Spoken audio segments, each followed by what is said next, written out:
We're live, single stream. Welcome to the green room where we're trying to figure out why someone would spend so much money to buy a supply chain. Just kidding. We are actually going to be talking about some fun stuff today, and we're going to do a reverse order intro of our guests. So we'll start with Catherine, we'll go to Chuck, and of course we'll go to Alan. So Catherine, where are you calling in from and what are we talking about today? Hi, I'm calling in from Utah, and today we're going to talk about diversity. We're going to talk about SaaS, software, and tech. Cool. Sassy, diversity, and tech. All right, awesome. Chuck, on your end. Hey, guys. Chuck Ganapathi here, calling in from Los Altos, California, and I'm excited to talk about return to the office, if you can believe it. Woohoo. All right, let's celebrate that. Awesome. And Alan, where are you calling in from? What are we talking about today? I'm in Half Moon Bay, California, and talk a little about innovations and culture, and getting the Ritz ready for the return of your event here later this year or next year. Woohoo. Nice. Constellation Connected Enterprise, October 25th through 28th. Hopefully we see people there. So that's awesome. Well, hey, we're going to do the honors. Elle, all yours. And then, of course, Val's going to do the introduction. And for those watching, thanks so much to Robots and Pencils, our sponsor for this show. So off to you, Elle. All right. 3, 2, 1. Hello and welcome. Thank you for joining us on DisrupTV. My name is Vala Afshar. I'm the Chief Digital Evangelist at Salesforce and your co-host for the next hour. We welcome you to follow us on Twitter at DisrupTV Show. Send Ray, myself, and our distinguished guests your questions using #DisrupTV, and we'll do our best to answer them live. It's my pleasure to introduce my co-host, Ray Wong. He's the CEO, founder of Constellation Research. He is the best-selling author of Disrupting Digital Business. And breaking news, only a few months from now, his new book, Everybody Wants to Rule the World, which I need a copy, Ray, ASAP. Ray is a regular television business and technology news contributor on Fox Business, Yahoo Finance, CNBC, and Wall Street Journal, and Cheddar. He's also a global sought-after keynote speaker, and in my humble opinion, one of the top futurists to follow on Twitter at RWANG0. Welcome, Ray Wong, to DisrupTV.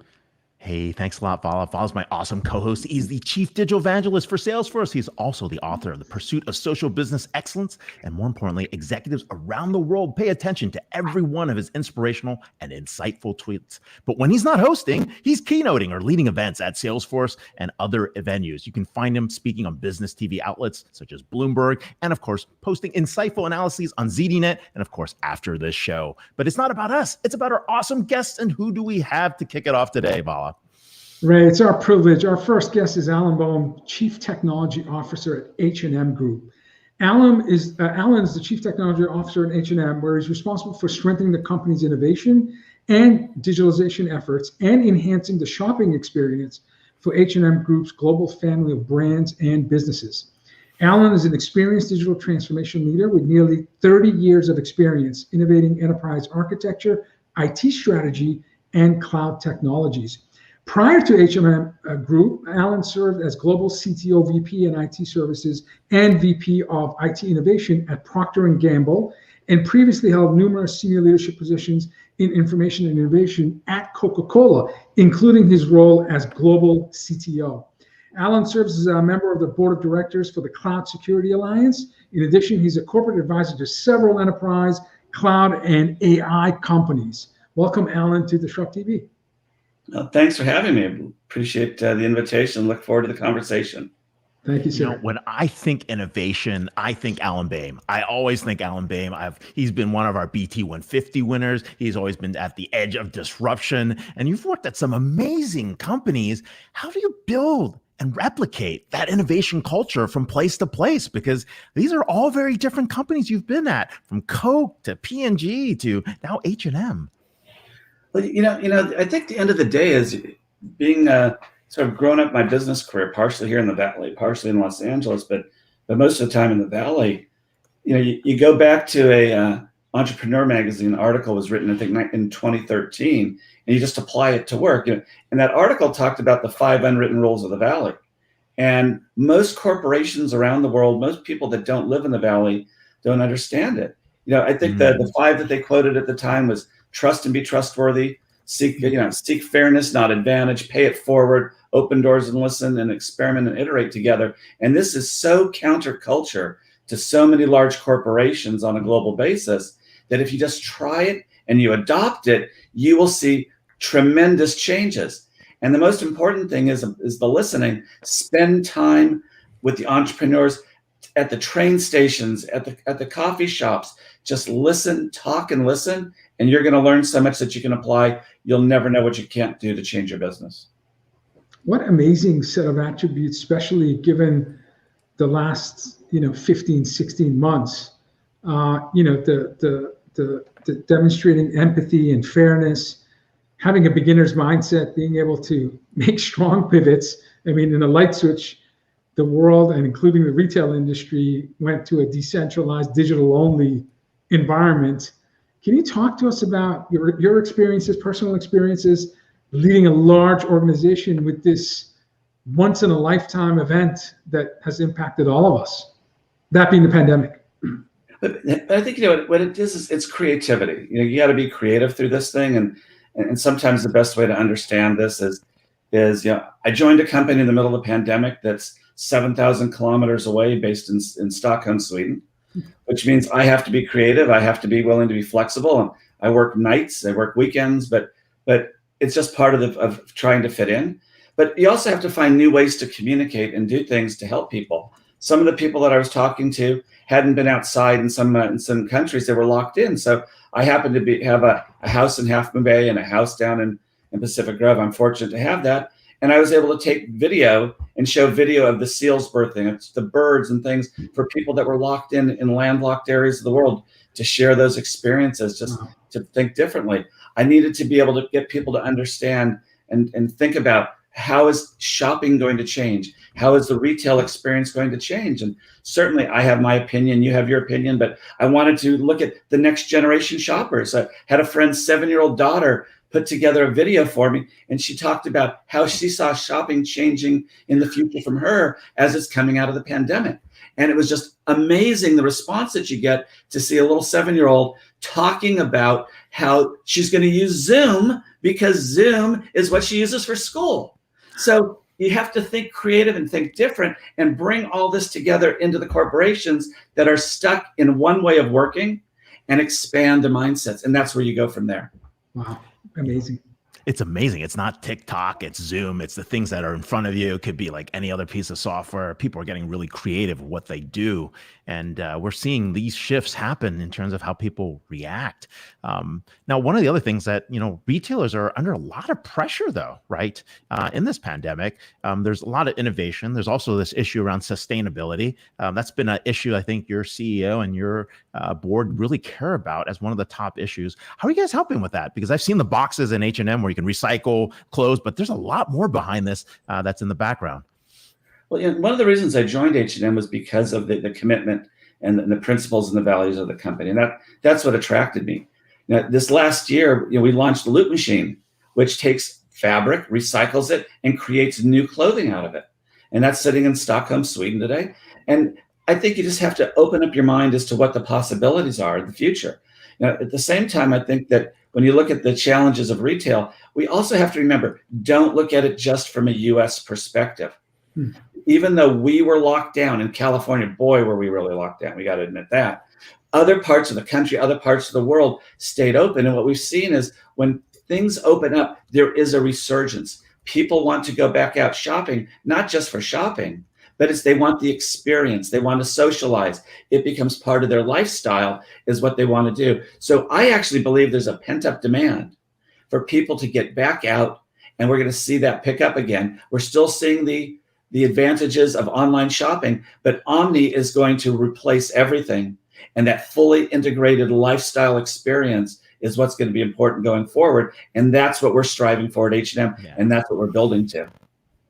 I totally agree with you. As someone who hasn't left his house since last February, I am looking forward to getting back to semi-normal in the very near future. I just got my second shot, so hopefully on the right path. But also mindful that there's other countries, other regions that are going through devastating numbers as we speak. So it really depends on geography and policies and where you are today in terms of how quickly we can get back to what we experienced pre-pandemic. Now, your role as CTO, clearly driving the vision and innovation roadmap. How has the role of innovation and digital shifted in the past year? We've had experts on the show that claim, humanity has experienced, or the pandemic has been an accelerant of perhaps a decade in terms of culture and digital transformation. Culture meaning flexibility to work from anywhere, and digital, as you mentioned, e-commerce has had explosive growth in the last year. Where do you see these shifts, and what are some of these shifts that are going to be permanent in terms of the buying behavior we can anticipate in a new normal? Well, I think other than people starting to buy pants and things again when they were just buying shirts because all you ever saw them on. Don't tell anyone. I don't have pants on. I have shorts. I think that the reality now. I think the reality of this is that this is evolving. And again, I'm going to look on with an international perspective. There's a lot of cultures that are very much in-person cultures, and you meet, and there's a lot that goes on in over a coffee, over a drink, over lunch. There's things that go on in playing in basketball courts, whatever it might be. But I think we're seeing people still yearning for that, and we've seen an explosive growth in video games and e-gaming coming up. That's coming up part of our culture. I think we're redefining our culture.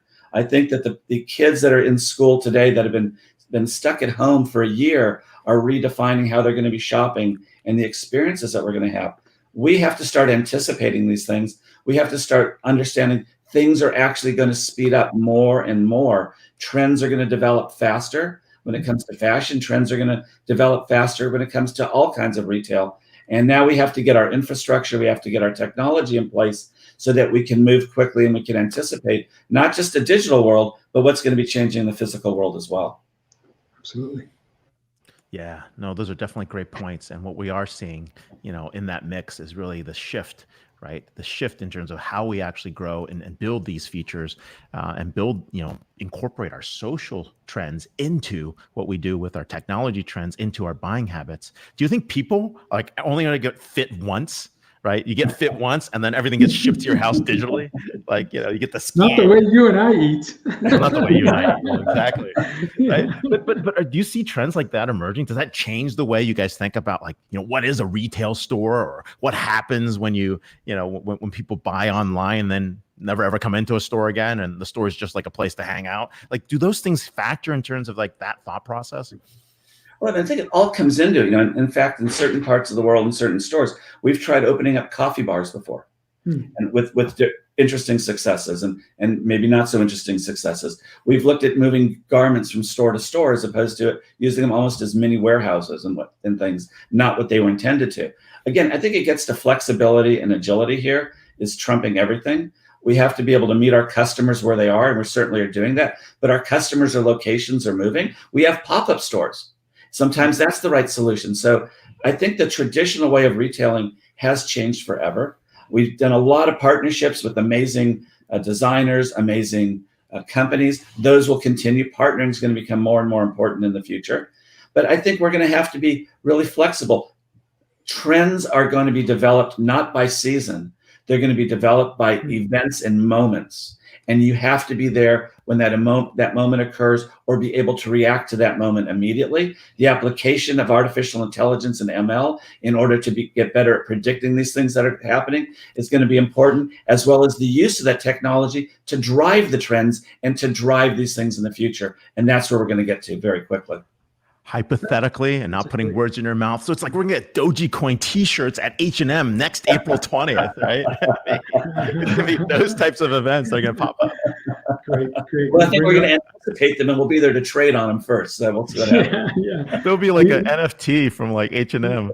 We get to ready to bring up a fake crypto in our conversation. No, I shouldn't say fake. I mean, a lot of people are making a lot of money on these. It's a fun one. It's a fun meme. It's a meme-sourced crypto. It's a fun meme.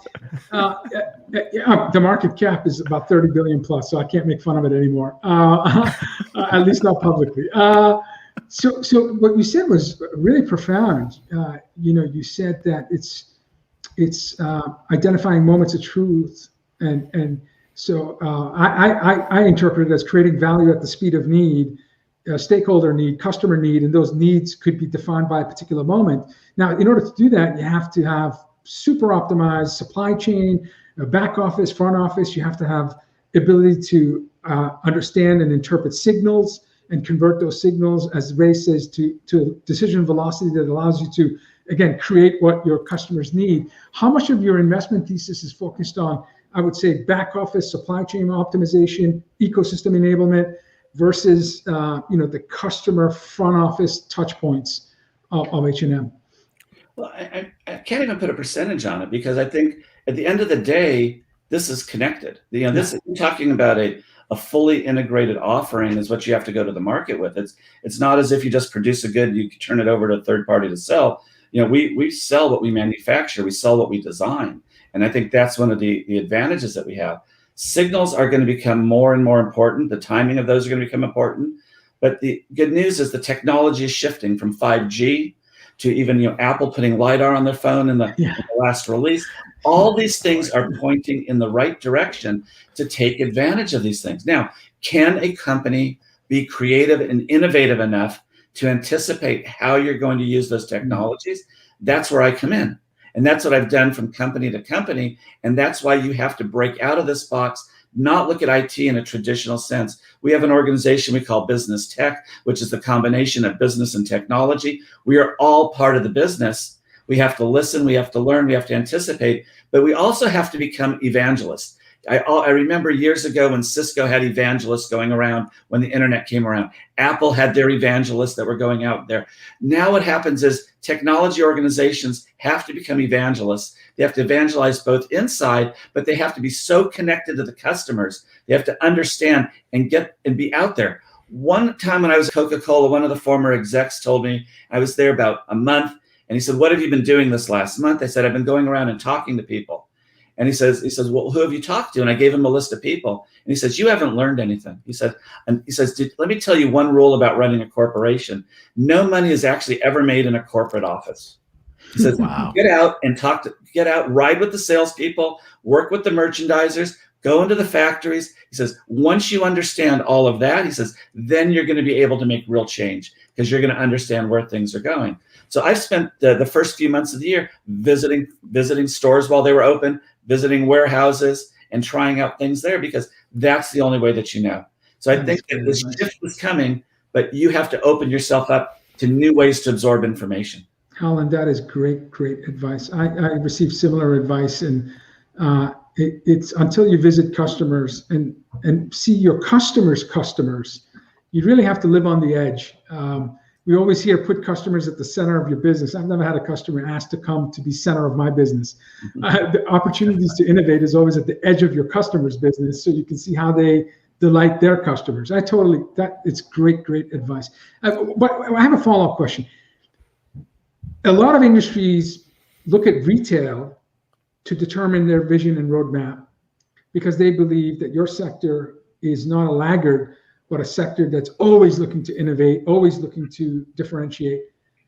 Advice to retail technology executives: what other industries should they be looking at? You mentioned media, for example. You mentioned, Ray mentioned TikTok, you mentioned Zoom. I believe every company is a media company, because at some point in the journey, you need to deliver some content to increase awareness and engagement. So are there industries that you look at closely, or technologies that other retail executives should put on their radar? Well, I think I'm fortunate. I've worked across financial services, logistics, airlines, hospitality, fast-moving consumer goods. I mean, you name it. I think I've been in almost every. You are cross-industry. That there is. And the thing is, you know what? There is no difference technologically. That's what people don't understand. There are lessons to be learned that you can pick up from anything, everywhere, because ideas don't stop at borders of corporations or borders of the world. You have to get out there and try things and learn things and just accept new things. They're not always going to work. Follow the valley, find a mistake, pivot quickly, fail forward fast. All the things that we take for granted here in the Silicon Valley are new and are ignored by corporations around the world. Even corporations in the center of our country do not have that same momentum that we get here in the Valley. So we can learn, and I think if you're a retail tech company and you're trying to sell in, don't simply say, I know your business. Some of the greatest disruptions have occurred by people that don't know their business. If you look at Lyft and Uber, college kids trying to get home. started a business. If you look at the space industry, software engineer, Elon Musk takes on the traditional people and transforms everything into, let's have reusable rockets. You start looking at these things, you have to look different. One of the people that works for me pointed out to me the other day, and we were talking about, he says, he says, we have, 5,500 stores, and each one of the 5,500 stores we play music. That makes us the largest chain of radio stations in the world. Yes. So look at things differently. Because if you look at it traditionally, you lock yourself in a box and you get stuck in incremental improvement. And we're at a time where giant leaps have to occur. And we're talking about dramatic change and opportunities for disruption. And that's where we are today. Well said. This is how you inspire other people to innovate. Real quick, we only got a couple seconds here. So how do we get tech budgets up? People up their budgets in the middle of the pandemic. How do we keep this level of sustained innovation going forward? What are people doing? Well, and I think it's save to reinvest. If you're in a large corporation, you're going to find savings in areas you're going to reinvest to the future. But because the market's changing and because patterns are changing, the opportunity to make new business cases and create business cases based on tangible as well as intangible assets that are available to you just explode. So you have to think different. It's not about the old ROI and NPV, not the traditional approaches. Open your mind and sell. Every technology person in a corporation has to be a salesperson and has to be a storyteller. And if you're not, go get training, because that combined with being a stand-up comedian that can respond to, and I'm serious about it. You're talking about people that can do improv, but you're dancing around and you're doing what you can. You have to improvise, tell a story, and sell and close. Then you're going to be successful. I love the advice about evangelists. I agree with you 100%. There you have it. Alan Boehme, cross-industry expert, innovation person, and now a chief technology officer at H&M Group. You can follow him on Twitter at BOEHMEALAN. Hey, thanks a lot for being on the show. See you around. Good to see you. Thank you. Yeah. That was really great advice. A lot of sound bites in that 20 minutes. Really, really great advice. Speaking of great advice and an exceptional CEO, our next guest is Chuck Ganapathi, CEO of Tact Ai. He's founder and CEO of Tact, a human-friendly CRM company. Tact Ai puts sellers first in human-friendly CRM solutions that are frictionless, omni-channel, and perspective. Backed by Excel partners, Redpoint Ventures, Upfront Ventures, Amazon, Comcast, Microsoft, Salesforce, a company that I know, Tact Ai represents the next generation of CRM, turning multiple systems of record into unified systems of engagement. In fact, Tact was recognized by CB Insights as an AI 100 company, Gartner Cool Vendor and Top Tech Innovator, G2 Leader, and I know Constellation Innovation Leader as well. Previously, Chuck was Senior Vice President of Products at Salesforce, where he led some of the largest product development efforts in the company's history, including the company's flagship Sales Cloud, Chatter, and mobile products. You can follow Chuck on Twitter at Chuck, GANAPATHI. Welcome, Chuck, to DisrupTV. Hey, Vala. Hey, Ray. Great to see you guys again. Good to see you. Wait, let's talk about this working from home, return to work. Remember Nicholas Bloom, our Stanford economics professor in 2014. He's like, hey, people are going to be working from home forever, right? What's going on? Or is the productivity gains there, or is it a pitfall? Well, I don't know about you. I'm ready to get back to the office. I love my kids. I love my house, but after having spent the last 13 months cooped up in this room and in this house, depends on the day, right?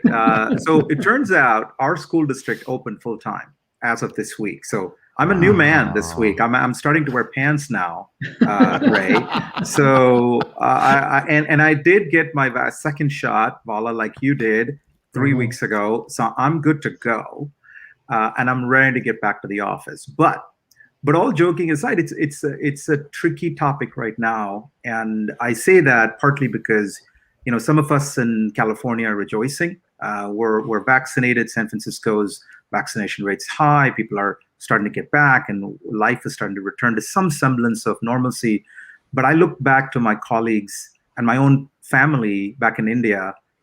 It's not good, right? It is terrible. What's happening right now. We have a good number of our employees who are based out of Bangalore and other parts of India. We have a good number of users of our product who are based in India, and of course our families, like my family, back home as well. And this is not over. So it's, one could say this is a little premature to be talking about what's life going to look like once we return to the office. But it's obviously a topic that's on a lot of CEOs' minds, a lot of HR leaders' minds, and so I've been following this closely, not just for my own sanity personally, but also for the sanity of our employees. So that the report you talked about was one of the best pieces on this topic that I've read. It's awesome. I love this guy, Nicholas Bloom. I wish I had known this earlier, but I got to know it through this research study that was recently published. But clearly productivity is up. Everybody will tell you that. I'm sure a lot of guests you've had in the past will tell you that we've figured out how to make last year work. It was a tough year for all of us. We were fortunate as a company that we grew significantly quite a bit, thanks to some of the pandemic-driven digital transformation that you talked about, Vala. But we did it by letting people, allowing them and setting them up for success so they can work from home. And yeah, productivity increased. And if you look at this report that Nicholas Bloom talks about, productivity increased. But I don't think that's the whole story. There's more to it.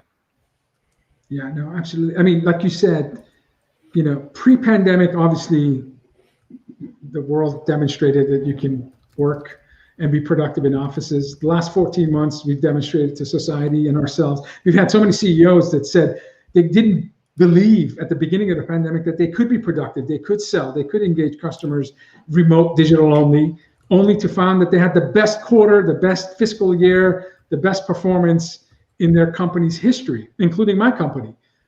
So we've proven that you can be in office. We've proven you can be completely digital. And I think now the proving point is trying to find a healthy balance where we continue to be mindful of mental health and the fact that there's this need for sense of belonging and gathering and collaborating. But at the same time, like you said, there are regions right now that are on fire. As much as we appreciate the fact that both you and I have had our second shot, and my company just announced 22 offices that are open, and we're gradually opening many, many more offices throughout this calendar year. I have to tell you, in certain geographies, that's absolutely not reality right now. So as you think about being a CEO of a company, the top person, how do you get your team ready in terms of what the future of working with customers may look like, where it may very well be a hybrid? Your customers may choose to stay remote, digital only. Some actually want to come and have meetings in person. And so there is this hybrid future that you have to get your company ready for. Absolutely. Obviously, like most other companies, our sales motion became entirely Zoom and Microsoft Teams, right? Pick your poison of choice. And we were successful in doing that. But we all know that we did it out of necessity. Now, the beautiful thing about the pandemic, the silver lining, if you want to call it that, is that it took away a lot of the stigma and mythology around, if you're working from home, you're really a slacker, right? You're not. You're really working, like with double quotes. You remember those days, I'm working from home, right? And that was a stigma that's been around even in tech companies for as long as I've been in tech. And networking. Yeah, exactly. And I think it's unfair for a lot of people like myself. I have 4 young children in elementary school. And so I'm very involved in my children's childcare, and sometimes I can't make it to the office. And the expectation that you have to be there 9 to 5 for parents, for women, for dads, for people who have health issues that can't be there, I think that stigma is gone, right? So that's the silver lining. Now, the out of necessity, obviously, we pushed ourselves, we made this remote thing work, and we all made it through the year. And hopefully, in the coming months, we will all make it to a point where we can actually be a bit more social than we are, and maybe even get back to the office. So the feedback that I've gotten from our employees is that they love the flexibility and that the stigma is now gone. We've always, as a company, always been very open to working from home, working from anywhere. because that's sort of our motto as a company. That's what we sell to our customers, sell from anywhere. So you ought to be able to work from anywhere. But the reality is, we're at the end of the day social animals. We're humans. And we need that human connection. And we need to be back in the office so that we can collaborate, not because we want to be there 9 to 5, but we have to be able to collaborate. We have to build those relationships that are important for you to succeed at work. And most importantly, serendipity. A lot of things happen when you're in the office. That's a serendipitous meetings, hallway conversations that, boy, you're going to have a very difficult time trying to emulate in a Zoom call or even in Slack or some asynchronous messaging systems that people use. So all these things lead me to believe that we will have to find a happy medium. And if you look at, there was a study that McKinsey did towards the end of last year, and they surveyed B2B. Now, Alan previously talked about B2C and how that's changing, how retailers work with customers. And he said the word, everything's going to be omni, right? I think that's fantastic. And I think the same thing's going to happen in B2B, right? Is you can't be just a road warrior anymore. Yeah. You have to be an omnichannel warrior or a digital warrior if you want to think of it as such. But the idea that people need the space to collaborate, come together, whether you're an engineer or a marketer or a salesperson, I think is key.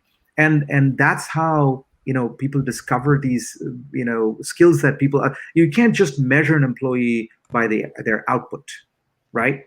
And you can do it for a while, but pretty soon as you start to scale, you have to understand the person as a whole. Their EQ is as important as their IQ. So when it comes to promotions, how is that going to affect people? So for example, this report that Nicholas Bloom and his crew at Stanford did, they looked at Trip.com, and this is pre-pandemic, yes, so the world has changed a little bit, but I think the lessons are still applicable, right? They said there was a 13% increase in productivity of the people that were remote versus the people that were in the office. But only the promotion rate was half of the people that were in remote, right? Wow. People getting promoted at work, half of the people that were in the office. So FaceTime is important. Yeah. That's how other people get to know who you are, think about you as a whole person, and see how they can help you grow in the organization. So out of sight, out of mind, you hear that, right? That's not change. We're still the same humans. We still have the same flaws. So, or the needs of being social animals. So I think the hybrid model, the McKinsey report that said 78% of salespeople, think about salespeople, right? They're the most social in an organization. And the survey that they did with large B2B companies said 78% of their customer engagement is going to be hybrid. Wow. I mean, look, we're all dying to get to the next event or have those kind of interactions. Yeah. And, that serendipity you talk about is something missing right now. I mean, you can't do that on a Zoom call. You can't talk to someone passing through the hallway or having that conversation. Yeah. What are you hearing about mentoring too? I mean, you've got a lot of folks that started their first job, never in the office, never really met anyone out there. I mean, are they going to stick it out? Are they going to, do you have an opportunity to ever learn? I mean, to, build the relationships and the connections needed to succeed in the industry. I mean, do you see that coming back as well? Absolutely. I think about onboarding new employees. In fact, a nephew of mine recently started as a software engineer after finishing his master's degree at Amazon Web Services. And obviously, Amazon's not going to open. They're going to go back to the office, just like Microsoft and Google. They're going to go back to the office in June, July, August timeframe. But now he's trying to onboard into this team that's a highly technical team working on some of the core services on AWS, all remote. And he's hating it. He can't stand it. He's like, how am I going to learn in order to get onboarded? A friend of mine who works at Stanford Hospital runs the finance department. She's been hiring a lot of new people as Stanford is growing. And the way she has handled this is, what she does is she blocks off certain amounts of time as office hours with her new employees, right? No agenda. It's just a block of time. You put it on there and you say, you know what? We're just going to spend some time with you. So ask me anything, right? It's ask me anything. Come in. If you have nothing to talk about, we'll just have a glass of wine or a cup of coffee and then shoot the breeze. But those kinds of meetings, those kinds of very deliberate scheduled time with younger employees, people that need mentoring, I think it's going to be important. But again, you can do some of it remotely. You can do some of it through face-to-face, but you've got to find a way to find the balance. So we're never going back. Let's be clear. We're never going back to 5 days, 9 to 5. I think those days are over, except of course, if you work in a bank or work at retail, sure, you need to be there. But talking about everybody else, we're not required sort of to be in a store, some kind of situation. We're not going back to the 9 to 5. At the same time, are we going back to this like magical world of like everybody works from Hawaii, or Costa Rica, and we just meet once a year? I don't think that's going to happen either, right? So there's going to be this middle ground that we have. I thought you created the next big startup that was going to do that. I was in. I was like, I'll join you right now. Sign me up too. Sign me up too. Tact Ai HQ is in Maui. I'm sorry, I was missing. Yeah, exactly. No. But I totally understand. I totally agree with you. In the first segment, we talked about retail as an industry, and when I think about some of the biggest impact by sector, by industry, life sciences fields and teams experience massive transition due to the restricted access to healthcare professionals. So in this new normal, limited in-person appointments and need for more digital omni-channel engagements that you mentioned, can you talk a little bit about how Tact AI is working with the life science, medicine, pharma industry to position themselves so that they can delight their stakeholders in this new normal? Yeah, we've been lucky that we've worked with some of the companies that have been at the forefront of the pandemic. So Honeywell is one of our large customers, and guess what? They've been incredible at pivoting to ramping up their PPE manufacturing. They're one of the largest manufacturers of masks in the world, and protective equipment, protective gear for healthcare workers. Novartis, another company that's been at the forefront of the fight against COVID and other medicines and therapies that are coming out. The pharma life sciences industry, more than any other industry, is really at the center of it. Not just because they are helping us fight this really deadly virus, but it's also because it is causing them a disruption that they have not seen in decades, right? So if you look at the typical pharma company, and I'm sure you've seen this the last time, I don't know when was the last time you had a doctor's appointment. While you're waiting at the office for your appointment, you'll see these pharma reps, dressed very nicely with an iPad and a bag, ready to pounce as soon as the patient comes out, ready to pounce before they're going to make you wait, but they want to get in there, get their 5 minutes with the doctor, and then bolt and go to the next one, right? You can see this community of salespeople and sellers. Pharmaceutical reps is more the word. They don't really sell, but that is primarily how pharmaceutical companies engage customers in the past, and they spend hundreds of billions of dollars in this. So a stat that many folks don't realize is pharmaceutical companies spend more money on commercializing a drug than on inventing the drug, significantly more, right? So the top pharma companies are spending $160 billion per year in marketing and selling these drugs per year, right?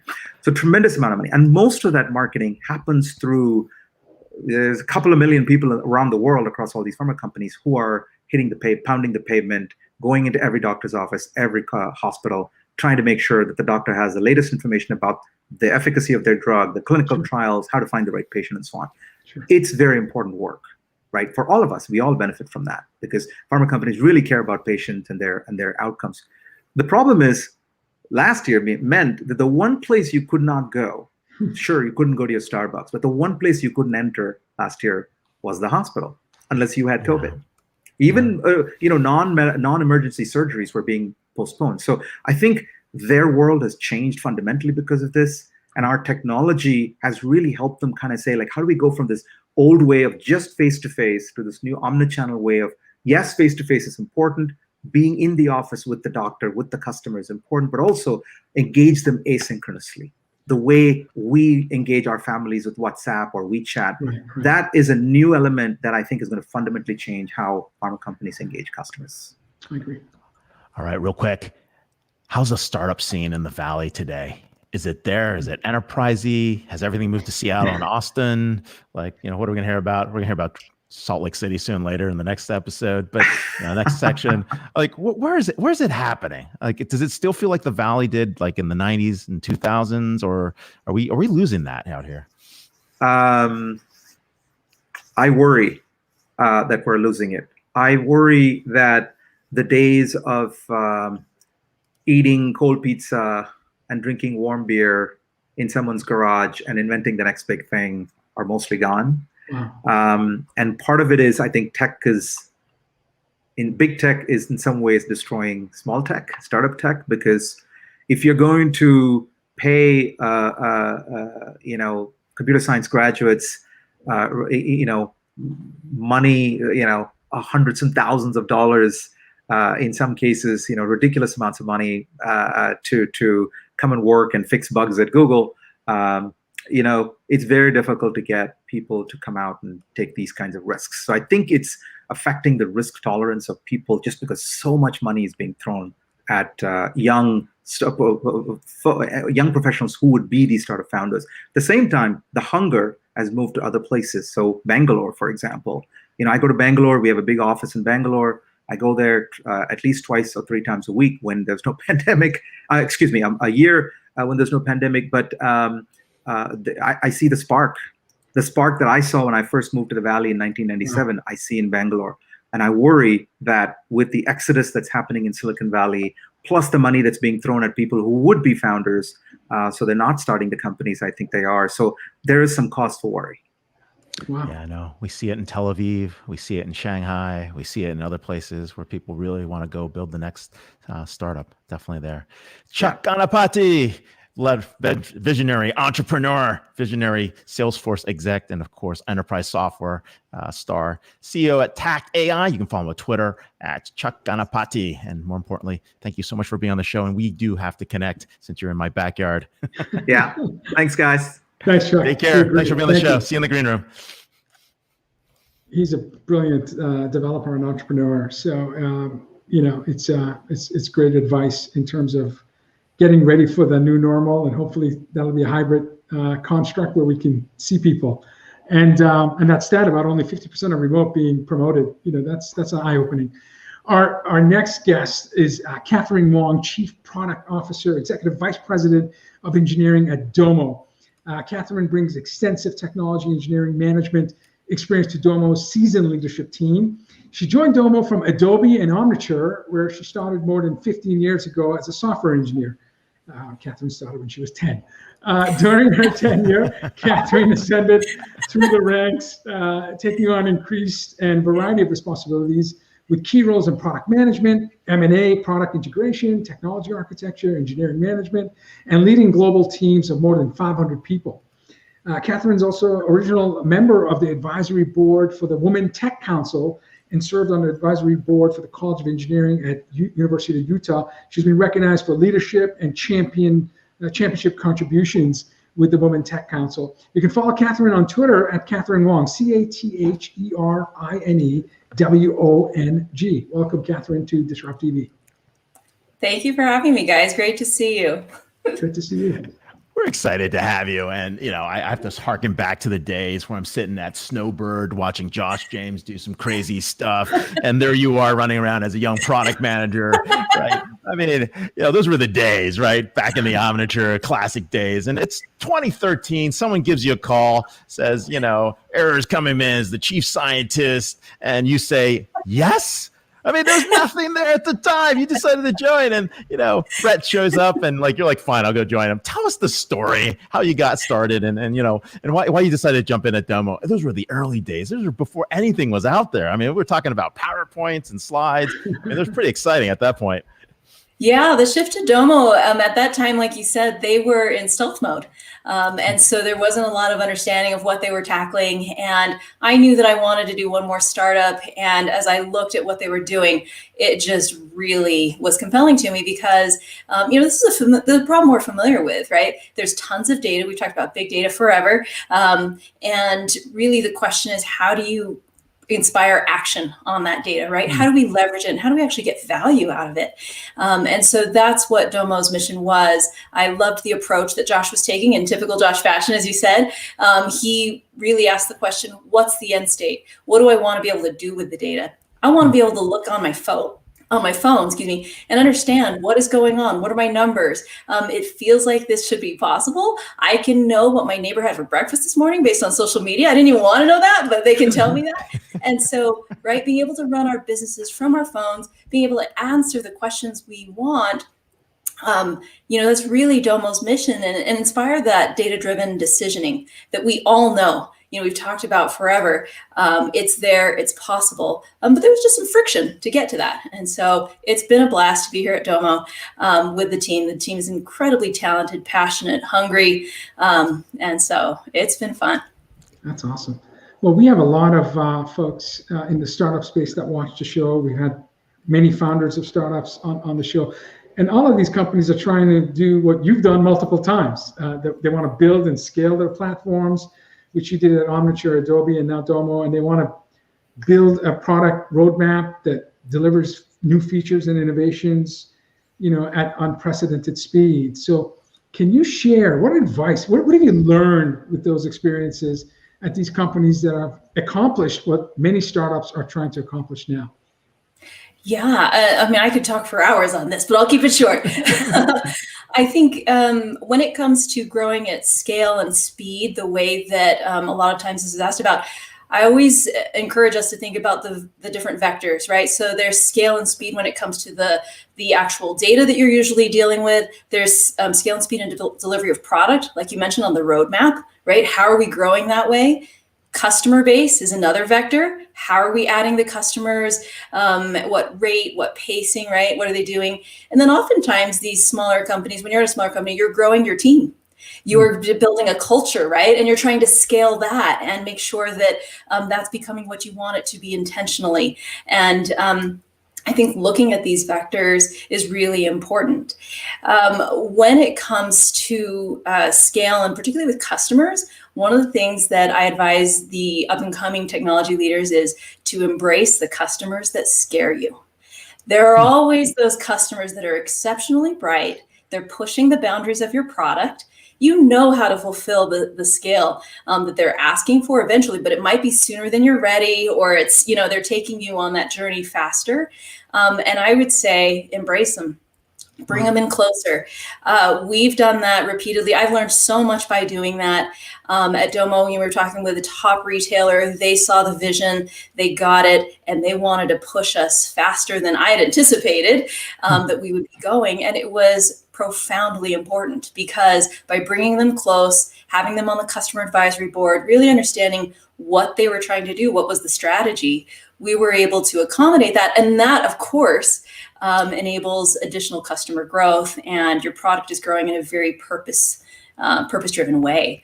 So I think, that's one thing that I often advise is don't hide from them, actually embrace them. I think, Oh, go ahead.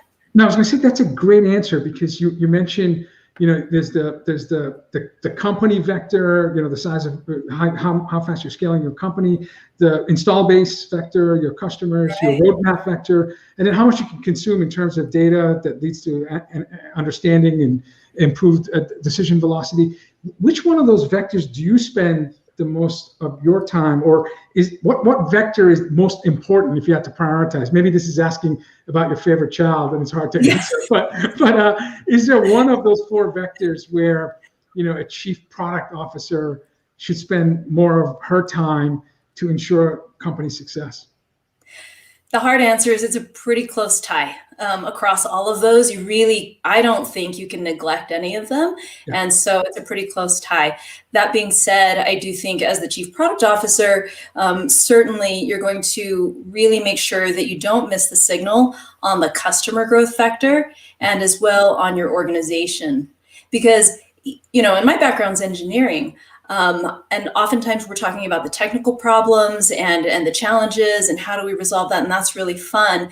But my experience over the years has shown me that usually the difference maker is the people, right? And as trite as that might sound, it's very, very true, and I believe it. I have a passion around really emphasizing the importance of the culture you have in your organization, as well as really connecting with your customers.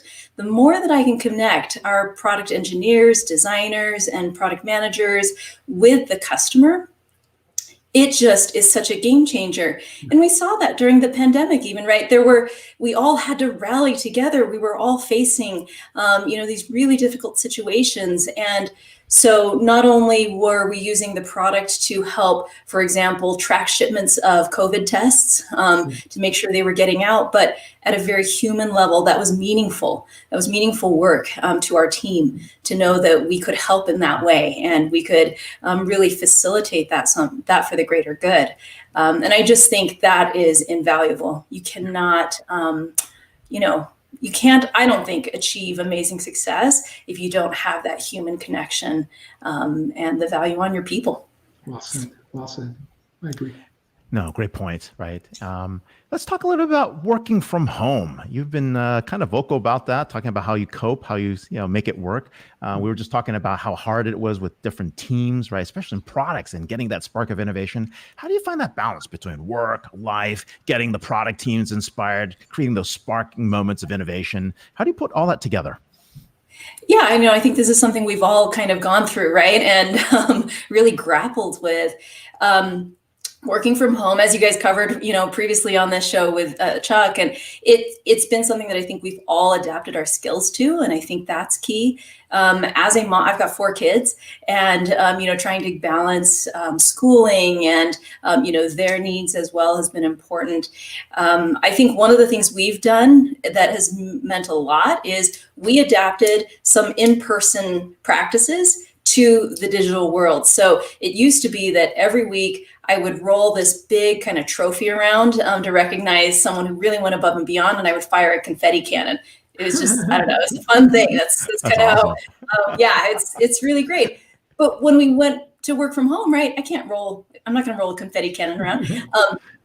But although it sounds fun, what we did though is we converted it to a digital experience, right? So there's a Zoom, everyone joins, there's a themed background. We would say what the theme is before the trophy awarding, and really still find a way to recognize that person, right? Read the write-up and have everyone applaud. And I think you have to get creative and come up with ways to adapt what used to happen, right, into our new world. And as we return and things open, guess what? I think we get to do that again. We get to adapt yet again and figure out what's the right balance.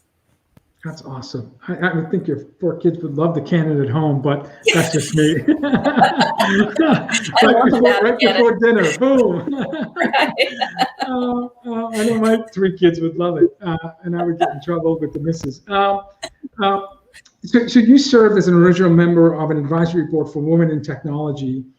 Yeah. And I'm interested in your point of view in terms of, has the pandemic helped shed a greater visibility and light in terms of the need for companies to be more active in terms of sponsorships and mentorships and allyship to create opportunities for more women like yourself, exceptionally bright, accomplished women, to take on more senior roles, more roles as executives, as board members, as individuals that are guiding companies' direction? Has the pandemic helped, hurt, or mostly unchanged? What is your point of view and advice you have for other company executives in terms of what they can do to improve the current state? Yeah, I think the pandemic has been challenging for women in the workforce. You hear about it, right? Described as the female recession. There were increased burdens with it, and we all, felt that.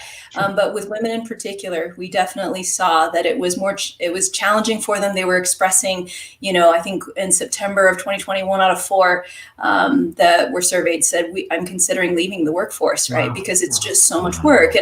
And so what I think that has done, though, to your point, is raised the visibility of us as leaders to say we have to fight harder. We have to work harder and ask, how do I make this better for you? How can I make this such that you don't feel like the only answer is I have to go? Because I think what we all really believe is that diversity of perspective and experience creates a better product, a better experience in the organization, better commercial success. And we want those voices. We desperately do. So I think there's a lot of work to be done. To be honest, I think we have to ask the question. We have to listen. It was one of the most powerful experiences in my career when my manager at one point actually asked me the question. It wasn't just an HR survey. It wasn't, kind of a general, sourcing. He asked me point blank, what would make this better for you at work? And no one had ever asked me that. And it hadn't occurred to me that there was something so powerful in someone looking me in the eyes and asking that. And, I came up with a few things and we changed it, and it became even better than it already was. And so that would be my encouragement, is to ask the question. And if you don't, or if you haven't asked it in a while, now's a great time, right? To say, we're in a different world. What can we do? What a simple and yet profound experience based on just a simple question. Again, simple but profound. What can I do to make it better for you? I mean, that's that's amazing advice. I always say collaboration is hard, but it starts with 4 words. What do you think? and Love it. Yes. And when it comes to being deliberate, if you read a stat that says 1 in 4 are considering leaving, if you're not deliberate about understanding your current state of mind of your teammates, you're likely susceptible to losing 25% of your talent. And that's just it's unacceptable. Yeah, so great advice. Thank you, Catherine. Great advice. All right. Hey, we often don't get to talk to folks about what the startup environments are. That's why I've been asking about it. You're in Silicon Slopes. The first set of unicorns were like Novell, Arteris, Landesk, WordPerfect, and even Omniture. And now we're in the second wave, which is like Domo. You got Pluralsight, you got Vivint, you've got all these other companies popping up. Qualtrics, right? So some amazing stuff happening in Silicon Slopes. Tell me more about that startup environment. What's going on? What's happening? Do you see more people from all over the world coming into Salt Lake City? And then, of course, Salt Lake City is an amazing place. I mean, people are massively global in terms of their outlook, in terms of how they've been trained. People have been putting contact centers there for years because everyone can speak multiple languages. Definitely a very interesting place. So talk a little bit about that. Yeah, it is. The entrepreneurial spirit, I think, is still strong here. It's very vibrant. And in addition, we have seen more people actually move into Utah during this pandemic. And, in my neighborhood alone, it's been fascinating to see how many new folks we have from California. And, I think I was looking at a New York Times list the other day. They were listing the most popular places for people to move to in the pandemic. And Utah was on the list of the top 10. So I think there's an influx of talent, which is great. And there is just this, like you mentioned, there's an entrepreneurial spirit and heritage here in Utah. And I would say it's alive and well. There is a hunger I see it in that next generation where they want to build the next big thing. And what I think is fantastic, and Ray, as you come on your book tour and visit us, I think you'll be able to just see as well how much support there is from the folks in the tech community for the young ones that are coming up. And we definitely are rooting them on and wanting them to, build the next big thing. So it's great. That's awesome.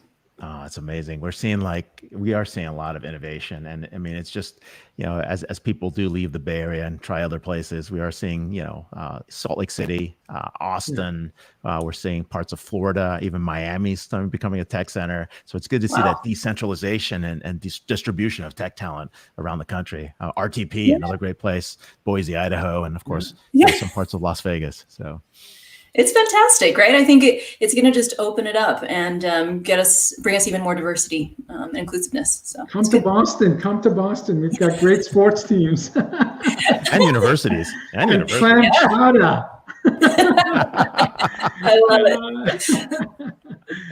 No, this is wonderful. We are here with Catherine Wong, Chief Product Officer, EVP of Engineering at Domo, early Domo employee. And more importantly, you can follow her at Catherine Wong and say hi to Josh James for us. We want to see him do some awesome tricks on the ski slopes. It was always awesome, Domo Palooza. So thank you so much. We absolutely will. Well, see you in Thank the green you. room. Cheers. Wow, Ray. That was exceptional insights into retail, exceptional insights into leading a company during a transitioning reopening, and exceptional insights in terms of appreciating people, scaling SaaS, and really building companies that scale and add value to their stakeholders. So wow, that was awesome. That was episode 233. Ray and I have conducted over 715 interviews in the last 5 years. Next week, episode 234, we have a pioneer in terms of Who SaaS. is that guy? I don't know who's showing Yeah, up Anil there. Bushri, CEO of Workday, will be our first guest, and he's based on my experience interviewing him in the past. He's an exceptional storyteller and always mountains of sage advice from Anil. Tiffany And he doesn't do a Bova. lot of interviews, so we're really excited to have him. He's very, very, very, very careful about where he shows up. I was gonna go there, but I let you do the patting on our back. And we have another rock star. Who do we have? Another rock star, a Thinkers 50 top management expert in the world, Tiffany Bova, Senior Vice President, Global Growth Evangelist at Salesforce, one of my dear colleagues. And we have Michael Lebaugh, who's a strategic advisor and someone who gives us always incredible things to think about as we shape our future. Cloud expert, yeah. Yeah, for sure. So Anil, Tiffany, and Michael are our guests for next week. Please tune in if you can. If it's Friday, it's DisrupTV. Ray, closing remarks. Yeah, super excited. I'm hoping everyone gets vaxxed. Show us the book. Come on. Bring the book up. All right, here we go. This is the galley copy. We're going to do like a 25 city book tour, and you'll know if you're invited. No, just kidding. Boston better be on that list. Boston better be on that list. Maybe Burlington, All Wellesley, right. Cambridge. We'll find some place. But anyways, yeah. So July 13th, check it out. You can pre-order on Amazon, but more importantly, I look forward to meeting up with everybody. So if it's Friday, as Vala said, it's DisrupTV. Follow us 11 a.m.